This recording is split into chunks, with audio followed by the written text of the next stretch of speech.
Mechanics have been telling people for years to never buy an older Subaru, especially one with bad head gaskets. So naturally, I bought this one for 500 bucks to see if they're actually right. So today we're gonna confirm the original mechanic's diagnosis on this thing and tearing it apart to find out if this repair really deserves Subaru's terrible reputation or if it's just people scrapping perfectly good cars because they're just too afraid to fix them. So let's get into this apparently frightening repair. So for starters, this is a 2009 Subaru Forester with a 2.5 liter EJ25 engine, which is very, very common in pretty much all Subarus across the board. Now, this car was deemed not worth the repair due to the mileage and the condition of the car. However, in my opinion, the car doesn't look to be in that rough of shape. Sure, there's some scratches and dings, but not any rust that I'm seeing visually.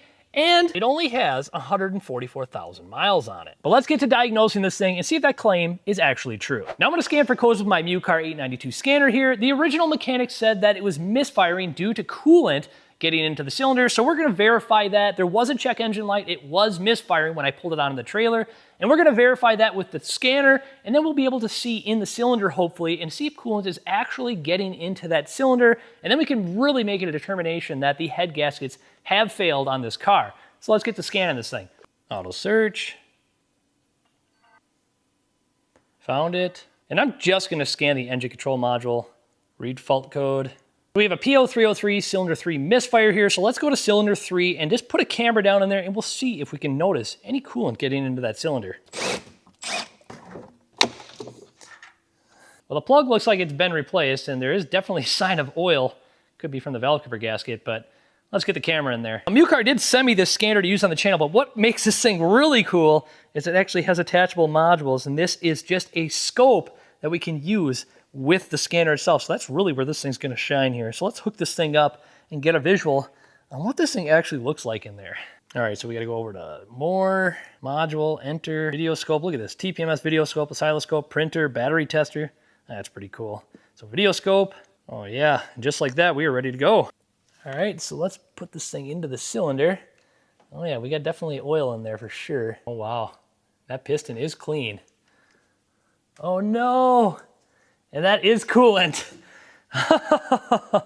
Sad, that's a lot of coolant too, sitting in there. So you can take a picture of it like this. So we do have an image shot, but right here, that is all coolant that we see in there. So that's not a good sign. The piston itself is very clean, so it's probably been burning it for quite some time.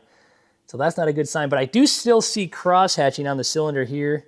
So hopefully it's okay. But for sure, this head gasket has failed at a bare minimum. So let's tear it apart. We gotta get this thing apart and see how bad the condition of all this actually is. All right, let's rip these cylinder heads off and you guys can determine how difficult you really think this is to tear into. Spoiler alert, it's not that bad.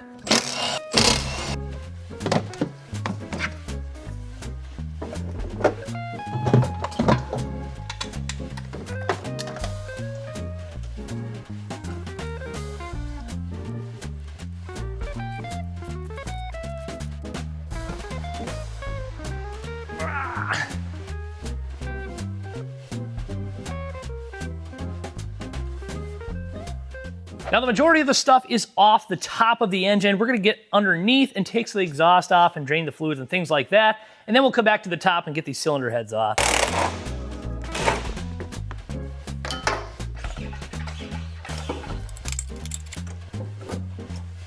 I'm just gonna take down this whole exhaust system because all these joints look really disgusting and I don't wanna try to disturb them if I don't have to. So the whole unit's gonna come down. So we just gotta take the bolts off at the heads right now. And I'm gonna use a new special little tool here. Now this is KK7's heat inductor kit. Now these work great for dealing with stubborn, rusted up fasteners. And this is their pistol grip design. So let's try this thing out and it's gonna make this a breeze. So in this kit, they gave us a bunch of different coils to fit all sorts of different types and sizes of fasteners. So we just gotta find one that fits just right around that, not touching it, but just close enough. I think it's gonna look like something like this. Oh yeah, it's gonna be perfect. It just goes right over the top of it. So watch how simple this is. We just put this coil right into the little pistol gun like so. We got our little threaded speedy nuts here. That's tight, that's tight. And then plug her in. We are ready to roll. All right, see how long it takes to heat this thing up. When the light comes on, it's on. And we already have smoke in 10 seconds. And we're red. Now this should come off super easy. Ta-da! Look at that. Piece of cake. If you guys are looking for a time saver in the shop, get one of these. These things are sweet. I'll leave a link in the description. I'm gonna get the rest of these nuts off here.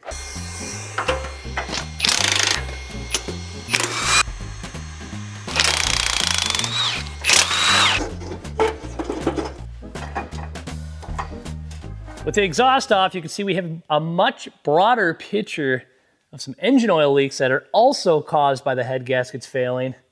As you can see right back here, this side is actually leaking oil even worse, but this one's not burning any coolant on this side. But either way, we're gonna rip this cylinder head off, and we're gonna rip this one off too. We'll just do them both. Make sure we do it right, huh? So let's drain the oil and get the coolant out of this thing. Now, realistically, that was all that really needed to come off underneath. We're gonna pull the fan shrouds out too, just so we get a little bit more access here, but overall, just a couple more little things on top, and the cylinder heads come off, so it's actually pretty gravy work.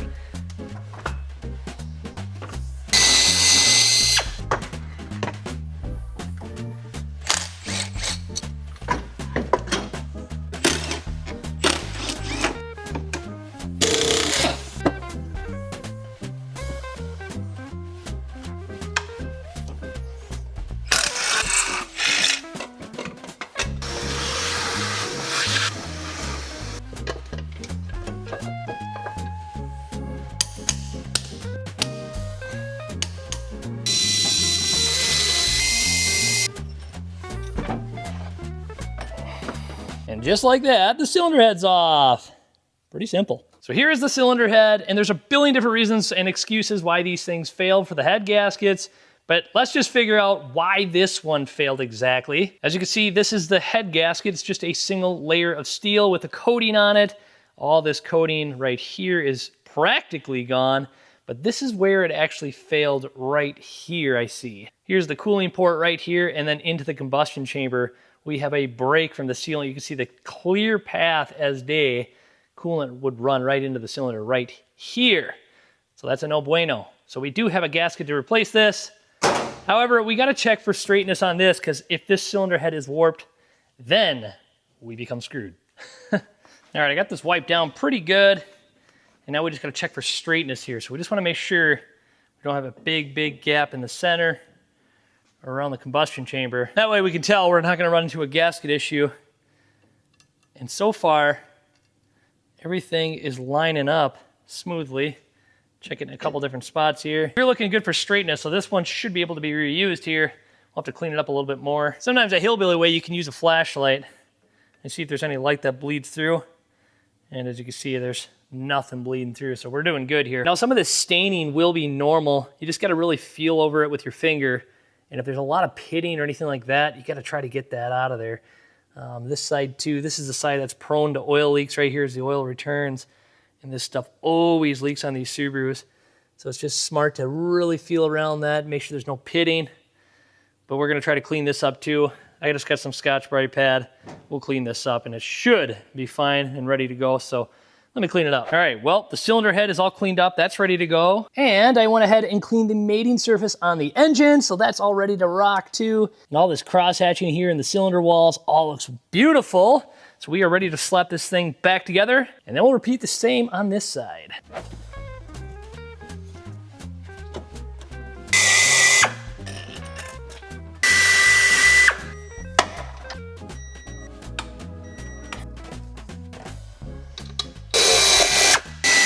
Okay, so this side is all buttoned up, torqued down, everything's ready to go on the passenger side cylinder head. We're just gonna repeat the same exact process on this side, the driver's side cylinder head, and my suspicion is it's gonna be just fine. However, if it ends up being really warped, pitted, or anything like that of that nature, then we will discuss it. Otherwise, we're just gonna keep rolling with the punches. So let's get to it.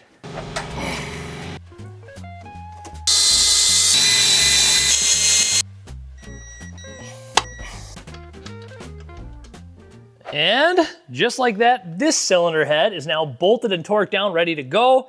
Now we just gotta do the rest of the miscellaneous stuff. And this kit came with some O-rings. So I'm gonna replace the O-rings for the water crossover tube, put the brackets and stuff back on for all the pulleys, get this belt back on, intake back on, and then we gotta do it underneath, and piece of cake.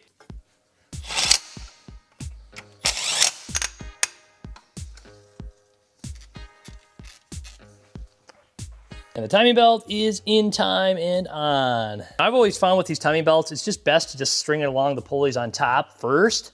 And then when you get to here, you can just squeeze this pulley on and tighten the bolts. And then the same thing with this idler right here.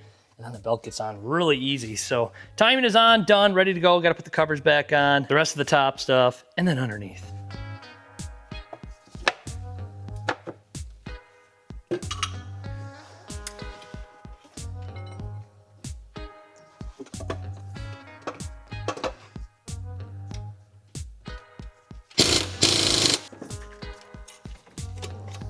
All right, now we just gotta wrap up the underside here, which isn't too difficult. We just gotta throw that exhaust back on, a couple little connectors, make sure these hose clamps and all that stuff are on for this coolant, and then we should be good to go.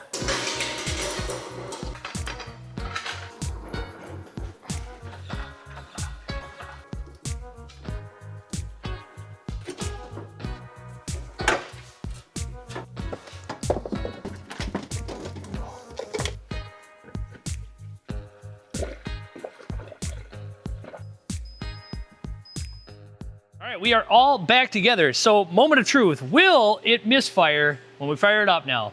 It's full of coolant, full of engine oil, got the refrigerant recharged. Let's see what it does. No more misfire so far, but she is alive. So everything's looking good. Let's see if we're leaking anything. Nice and dry underneath. I'm gonna let this thing get up to operating temp and then we'll take it for a test drive. But I think so far we're in the clear, everything's good. And then we'll just bring it back on the hoist, just make sure we don't have any leaks or anything like that. So, all right, well, the car is all warmed up. We're gonna take it for a quick spin here, just make sure it performs like it's supposed to. Then we'll go back to the shop and check for leaks. And I do see we have a tire light on, but that's the only thing I'm seeing right now. And so far, it is smooth sailing. I mean, everything is looking good on the dash. It actually runs and drives really good. This is the first time I've driven this thing, believe it or not. I mean, I guess I drove it onto the hoist, but overall, it's working great. No complaints, no shaking. The suspension feels good, it's shifting good, so I think this is a good car. See, everybody, I do save them from time to time. I don't wreck them all with wax and all sorts of bacon grease and stuff like that. I'm coming up to the corner here, and let's give it some beans and see how it performs through the gears on a little bit moderate acceleration.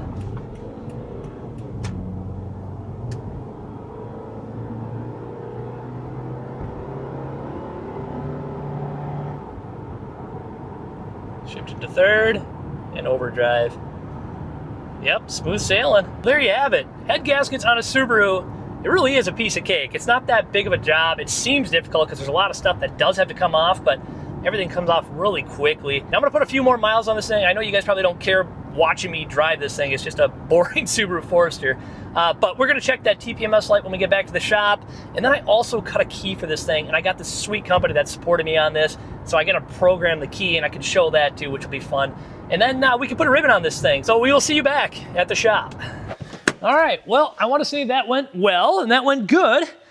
We gotta figure out that TPMS light quick. Let's see if we can isolate that. Bring out the old Autel, and we will see. All right, so we just gotta get this thing loaded up here. Now let's go into quick mode here. 2007 to 2013, that's the year. And then let's scan all sensors. So let's just bounce tire to tire here and see if this has some outputs or some frequencies. And just like that, that right rear sensor is dead. So we gotta put a new sensor in that one. That's an easy fix. And we got some spare sensors. Let's program this thing quick. To programming, auto create. Put this in here like so. One sensor detected, yes. And programming. Boom. Okay, created. Well, that's done. You guys don't need to see me pop that in the tire, but all we gotta do that and then relearn it. It's simple. And the other last thing we gotta do before we call this thing good enough is to program this key. All they had was this valet key I got. So I got another key cut and it's ready to go in, but we need to program it. And Ansel sent me their DP500 key programmer for the channel, and we're gonna be using that right now. So check how sweet this thing's gonna be. Now here's the programmer. It basically fits in the palm of your hand, but all you have to do is go into your programming feature. It says car immobilizer system right here. On some models, you can even program the odometer on clusters if you need to replace that stuff. And there's some service feature stuff too if you needed to reset some gear learning, CVT stuff, steering reset. However, we don't need to do that stuff, and you can do some EEPROM stuff with this as well. We're gonna go to the immobilizer, we're gonna find Subaru right here, and we'll put my new cut key in here, as you can see. And we have a security light on right here, and it won't start. Doesn't do nothing. So let's walk through the Ancel. So key is on, Subaru here, enter. VCI is upgrading, it's trying to find it. All right, select model. Yes, this is a USA made Forester. There's several different keys. This is a blade key we're gonna be programming right now, 2005 to 2013. Then all keys lost, that's all we gotta do. Hit enter. It's gonna configure the system, and we just wait. Doing its communication thing in the corner. Program success, whether to program the next one. We're gonna hit enter. Insert key, switch ignition on. We gotta go back to the original. All right, the other key is in, enter. All right, program success. We just had those two keys, escape. All right, success. We should be programmed. All right, here's the first key. Fires right up. And then here is our new key. Fires right up, just like that, piece of cake. You guys are struggling with key programming stuff, Ancel DP500 makes super easy work of it. I'll put a link in the description. That was a nice shout out for him too. Onward to checking this thing over, and then let's put a ribbon on it. See how we are looking underneath here. Valve cover gaskets are looking good, no longer leaking there from the engine oil. Head gaskets on the driver's side, all that stuff's looking really good. Back side of the cylinder head, all that stuff's looking peachy. Moving along over here. All that stuff's looking good. Still could get degreased under here from all the stuff leaking before. Got to clean it a little bit better. But the head gasket's not leaking anymore on this side from engine oil. And we're not leaking any coolant in the cylinders, so everything is good to go. And on the top side, the coolant's full, engine oil's full. Everything's looking really dry up on top. Not seeing any engine oil leaks on top or anything like that. No coolant leaks. I think we are crystal clear here. I think everything is the way it ought to be. Boys and girls, that's how you do it. Get a Subaru. They're easy to work on. Well, after the repair, a test drive, the inspection, everything is looking normal. The coolant is not leaking. It's not contaminating that cylinder anymore. The oil is not leaking anymore. And we are back to snuff on the old Forester. We saved another one, boys and girls. Now let's answer the question that we started the video with. Was the mechanic right about this thing? Now you can see from this thing being torn apart, it was really clean inside. The engine looked really pristine and good, like somebody actually took care of it. And Subarus are notorious for head gaskets. Everybody knows that. However, I could see the flip side of it if you were at a shop and this car came in and the car's only valued at $2,500, $3,000 or whatever it is. And the head gasket repair ends up being the same cost of trying to sell the car. So I could see that where somebody would probably encourage you to just buy another car, but if you can turn your own wrenches, this job was very, very cheap actually. I think for head bolts and the head gasket set that I bought, that's all I did to it. I know people in the comments are gonna be like, you should have did the timing belt, you should have done the water pump, blah, blah, blah, blah, blah. Well, all that stuff's been done. It's all gates, it's been replaced. And I know a lot of people are gonna complain about what gaskets you use. I've used Felpro, I've used Subaru, I've used kind of all the gaskets, and usually I don't have a problem. Felpro, it's just easy to get for me. And it's never failed me. I know some people will say, oh, it'll fail after 5,000, 10,000, whatever miles, but I've just never had an issue. So use your own judgment. If you want to use Subaru gaskets, by all means, use Subaru gaskets. I don't care. But overall, with the coolant, the oil, the gaskets, the head bolts, I'm probably into this thing realistically for $300 in the repair. It's not that bad of a repair. And I did it in the car. I know there's a lot of people that will say pull it out and do more stuff. You can do it in the car. It's not a bad job. It's pretty easy to do. Well, there you have it. I think mechanics were wrong about cars like this. They're worth repairing. However, maybe they're talking about the repair bill, which I could see. If you go to a shop, it adds up. I understand. Head gaskets on a Subaru Forester 2009, the same year as my other one, by the way, and doing it flat rate style in the car as fast as possible. It burns up about a day of your time, but it's worth it just to have another beater hanging around. Which leads me to the ultimate question. What the heck am I gonna do with this one? Great.